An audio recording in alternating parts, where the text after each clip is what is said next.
I like to paint a boat as the boat builder sees it. I don't normally paint boats sailing or in the water. I like to paint them in from a very particular viewpoint, as they were in the boat builder's shop, up on the stocks, and the boat builder would look along the shear line. That'd be sort of just below eye level. The shear line's really quite a good indicator of a boat's shape. Get a nice, sweet shear line. It's a beautiful boat. The blue boat really came about because I had a big show and a space to fill, and I was doing very complicated paintings, and I just painted this boat over the top of what I was struggling with, and it was so much fun to paint. And it was a boat that I had helped, the kind of boat I'd helped build, and it was like kind of building the boat but in paint on the canvas. It just felt right. It brought the two sides of me together, my training as a boat builder and my training as an artist, and to get that sort of balance right, it was very satisfying. It felt it completed me.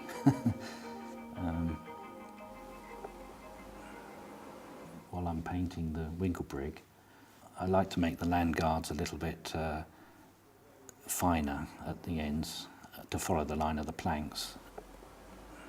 Boat builders sees the land guards really as a sort of sacrificial plank on the edge of the plank to protect the lands.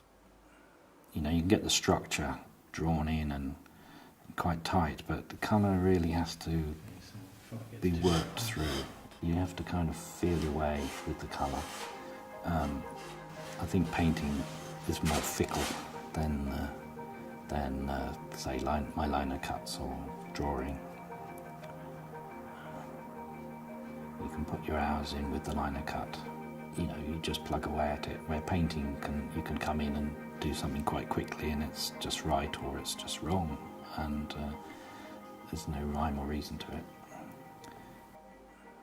The East Coast is very interesting in that there's a whole history of working boats running right down the coast from the Orkneys to the Scillies, really.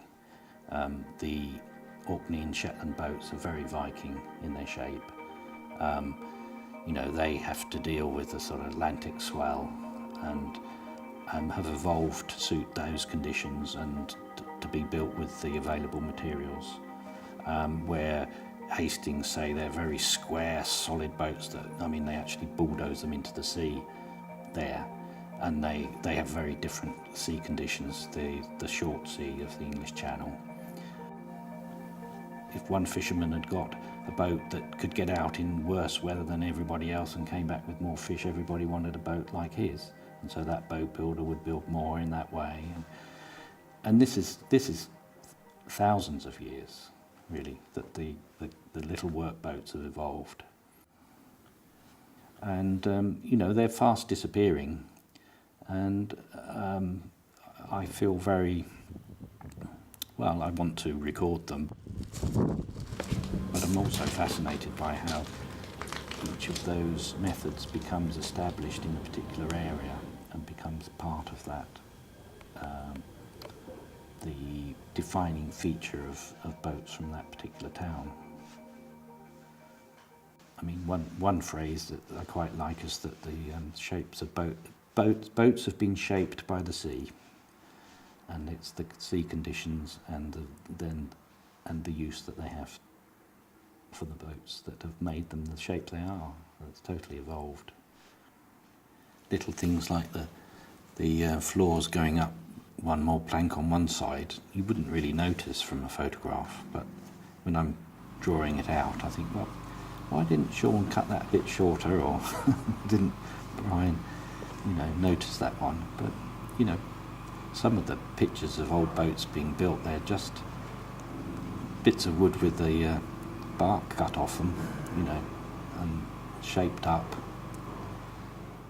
just to do the job.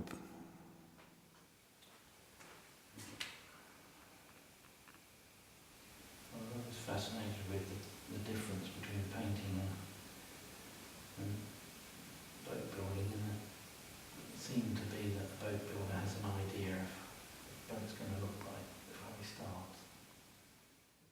These paintings I'm working on are a Falmouth workboat that's being rebuilt by Brian and Sean over at St Osy's.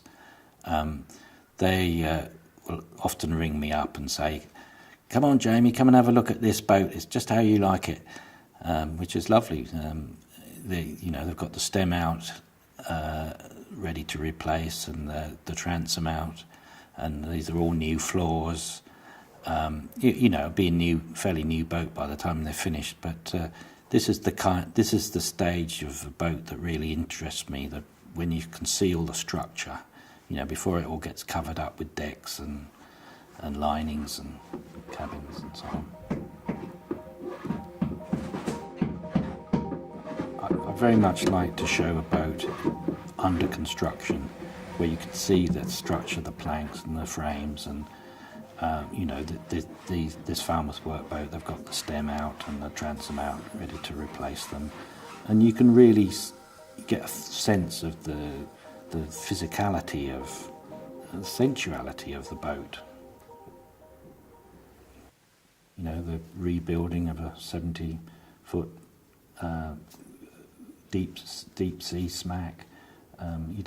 Those kind of jobs don't come along very often, and it was just really great to be somehow included. I mean, I always felt up until that project came along that I kept my boat building persona in one place and my painting persona in another, but to be accepted back into the boat building community as an artist felt really, really nice. The usual response that you used to get in the boatyard was, "Oh, you're an artist, you're a piss artist," and that was the kind of dismissal you'd get. But actually to be appreciated and be part of that great project was really great. They always used to joke that my accent would change from Colchester to Malden at Tiptree. I used to go to work.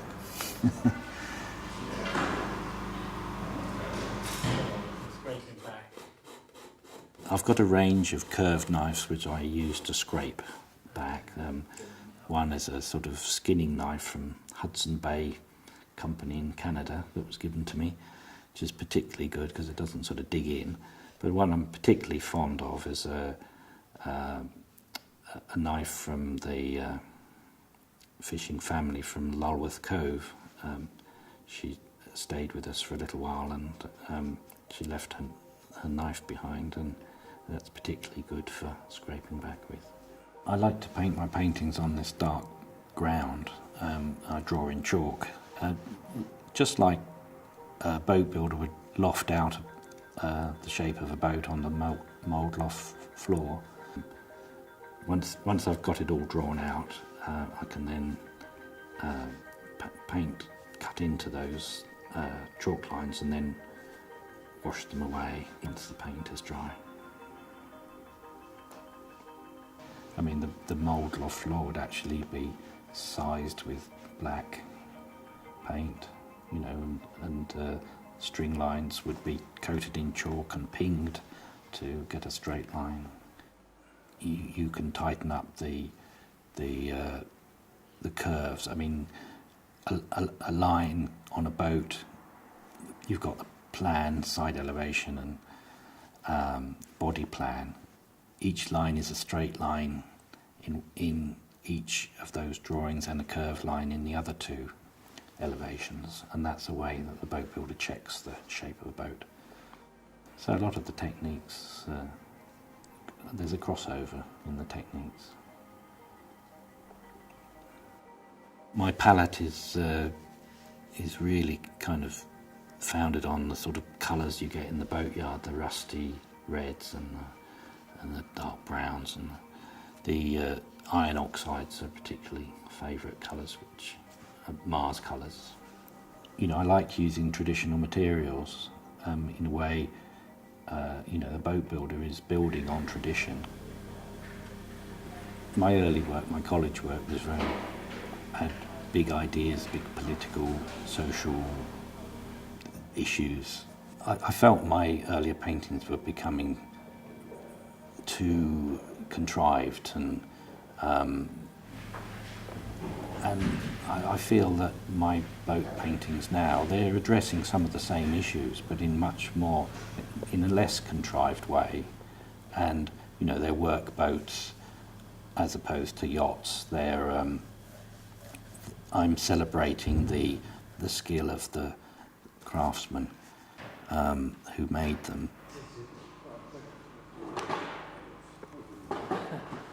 You off? To me, that is has a point of view about the values of the world. You know, they're working boats. They're drawn, painted as if viewed by the person that made them, and you know, I'm celebrating the art of the boat builder and of the fisherman, and you know, a whole history of a vernacular boats that have evolved, not been designed, or you know, they're perhaps in previous times not considered that important, but they're fast disappearing. I'm partly recording them, but partly enjoying the variations in shape and celebrating their beauty. Years, 25 years ago in Middlesbrough, Yeah. and they've all just been made redundant from British Steel and No, once you get going on that, The life of a boat builder has become a lot closer to that of an artist now. When I first was apprenticed, boat building was much more industrial process. You know, when I was in Southampton, you actually clocked in, and it was much more an industrial kind of job. I was trying to address social issues in my earlier paintings.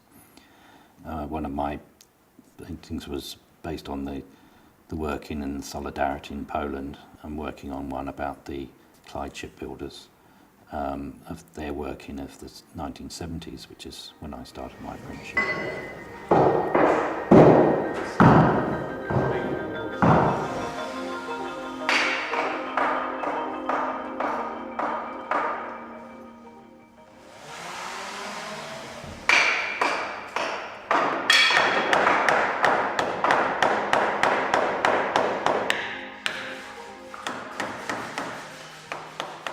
You know, a young builder would want to build a boat that they would like for themselves, and in a way, a painter paints a painting that they love and they want to paint, and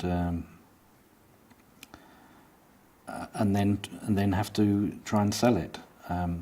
So it's kind of much more. The boat builder's life is much more of a life of an artisan now.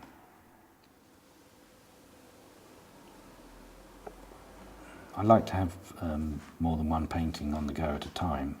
You know, ideas flow from one painting to another and to the next.